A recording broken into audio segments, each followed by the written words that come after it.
প্রিয় দর্শক, আসসালামু আলাইকুম। Welcome back to my channel delicious cooking by Tahira. আজকের পর্বে আপনাদেরকে ডিমের একটা নতুন রেসিপি রান্না করে দেখাবো। আর ডিমের এই রেসিপি থাকলে মাছ মাংস খাওয়া ভুলে যাবেন। নিমেষেই কিন্তু এক থালা ভাত শেষ হয়ে যাবে। তো চলুন দর্শক, এই রেসিপির পুরো প্রস্তুত প্রণালী শুরু থেকে শেষ পর্যন্ত। ডিমের এই রেসিপি রান্না করার জন্য প্রথমে চুলায় একটা পাত্র বসিয়ে দিয়েছি। এরপর এর মধ্যে ব্যবহার করব 1/3 কাপ পরিমাণ সয়াবিন তেল। এরপর আমি এর মধ্যে কিছু গোটা গরম মশলা ব্যবহার করব। এখানে আমি এলাচ আর দারচিনি ব্যবহার করেছি। এরপর এগুলোকে 1 মিনিটের মতো ভেজে নিব। ভেজে নেওয়া হয়ে গেলে ব্যবহার করব 1/2 কাপ পরিমাণ পেঁয়াজ বাটা।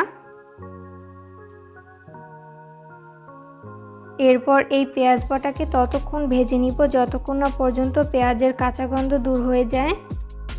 ডিমের এই রান্নাটা করার ক্ষেত্রে চেষ্টা করবেন বাটা মশলা ব্যবহার করতে, এতে করে রান্নার টেস্ট বহুগুণে বেড়ে যায়।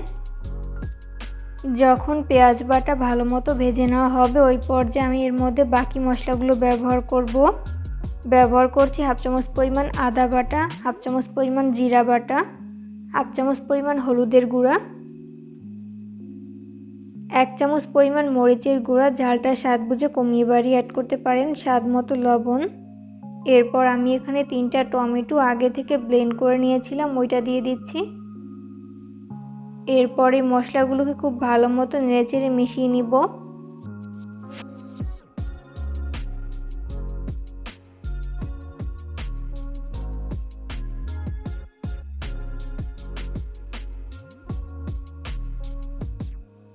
মশলাটা যাতে পুড়ে না যায়, ওই জন্য আমি এখানে সামান্য পরিমাণ পানি অ্যাড করছি।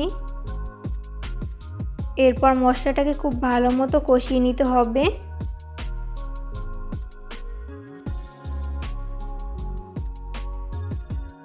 এই পর্যায়ে আমার মশলা খুব ভালো মতো কষিয়ে নেওয়া হয়েছে। এরপর আমি এর মধ্যে 2 কাপ পরিমাণ কুসুম গরম পানি অ্যাড করে দিব।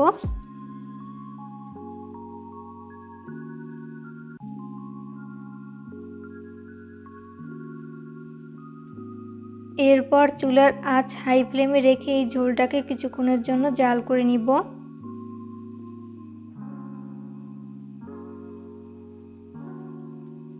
প্রায় 3 থেকে 4 মিনিটের মতো জাল করে নেওয়ার পর ঝোলটা অনেকটাই শুকিয়ে গেছে। এই পর্যায়ে আমি এর মধ্যে 5টা ডিম ব্যবহার করব।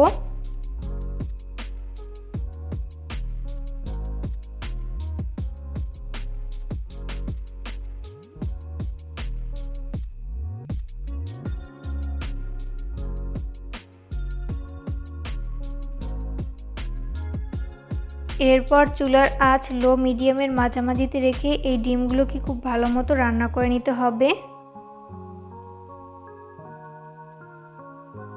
এই পর্যায়ে আলতো হাতে এইভাবে একটু নেড়ে নিতে হবে।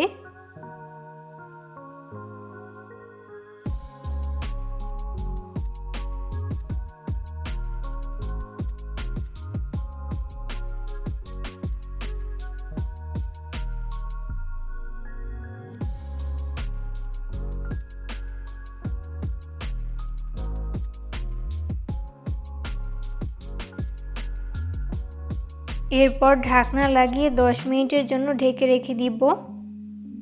এরই মাঝে এই ডিমগুলো খুব ভালো মতো কুকড হয়ে যাবে। 10 মিনিট পর আমি ঢাকনা উঠিয়ে নিচ্ছি।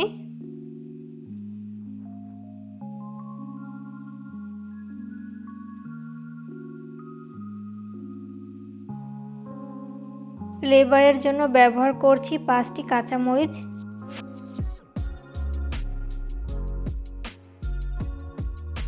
এরপর ব্যবহার করব 1/2 চামচ পরিমাণ টালা জিরার গুঁড়া।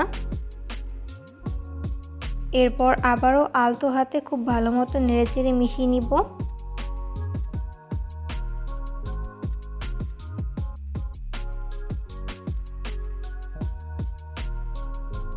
এরপর আবারও ঢাকনা লাগিয়ে 5 মিনিটের জন্য রান্না করে নিব।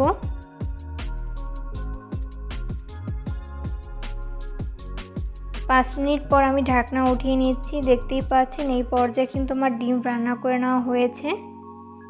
এই পর্যায়ে কিন্তু আপনারা নামিয়ে নিতে পারেন, তবে আমি আরও কিছুক্ষণের জন্য জাল করে ঝোলটাকে একটু ঘন করে নিব।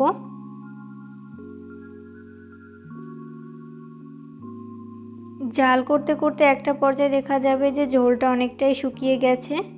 এই পর্যায়ে আমি চুলা থেকে নামিয়ে নিব। চুলা থেকে নামিয়ে আমি একটা বোলে সার্ভ করে নিয়েছি, দেখতেই পাচ্ছেন। ডিমের এই রান্নাটাকে মূলত ডিমের তেলানি বলা হয়।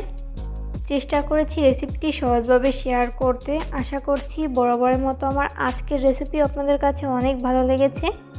এইভাবে ডিম রান্না করলে কিন্তু মাছ মাংসের স্বাদকেও হার মানাবে, এতটাই মজার হয়ে থাকে এই ডিমের রান্নাটি। ভিডিওটি ভালো লাগলে অবশ্যই বন্ধুদের মাঝে শেয়ার করবেন।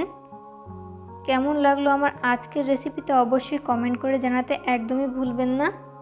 পরবর্তী রেসিপি দেখার আমন্ত্রণ জানিয়ে আজকের মতো এখানেই বিদায় নিচ্ছি। সবাই অনেক বেশি ভালো থাকবেন। আল্লাহ হাফেজ।